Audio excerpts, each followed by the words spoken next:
po mom nekom mišljenju je najviše što je nedostajalo u toj utakmici posle dobro odrađenih priprema u Beogradu je taj neki pristup, ulazak u utakmicu na nepravi način kako smo se dogovorili. Mislim da smo prvo poluvreme ušli previše lagano i labavo i da se to na kraju i odrazilo na krajnji rezultat. Mislim da smo drugo poluvreme i krenuli da igramo kako se to od nas očekuje, da mi namećemo ritam, da mi držimo loptu, ali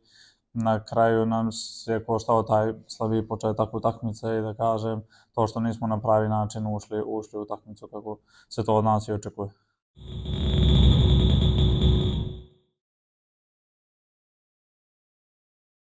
Da, gledali smo ovih dana i analizirali šta je to bilo loše u prethodnoj utakmici, da radili na greškama, mislim da se te neke stvari neće ponavljati, a s druge strane očekuje nas naravno izuzetno teška utakmica. Petrovac je dobra ekipa sa dobrim trenerom, što su i pokazali u dosadašnjem dijelu sezone. Sigurno da neće biti lako, mada navikli smo na to da protiv budućnosti svi dolaze silno motivisani da se pokažu i dokažu, što je na kraju krajeva i normalno. Na nama je da budemo pravi, da prenesemo ono kako i treniramo i radimo i mislim da neće biti problem.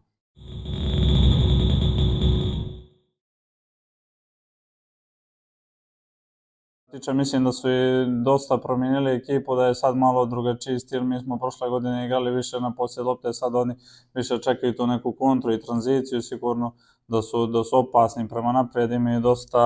dosta brzih igrača i sigurno da je jedno od njihovih većih prednosti taj prekid, imaju opasne skakače na ofanzivnom prekidu i mislim da su to neke njihove glavne karakteristike, brza tranzicija i prekid.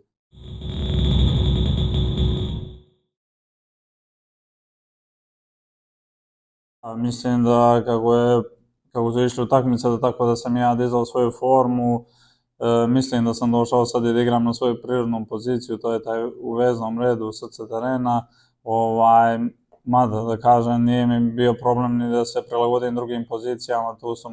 da se radi što se od nas traži, šef je imao druge zamisli, meni to nije bio problem, sad igram na poziciji na kojoj se najbolje osjećam i mislim da se to vidi i kroz utakmice i da iz utakmice u utakmicu sve to bolje djeluje i naravno da može još bolje, ali za sad sam zadovoljan svim.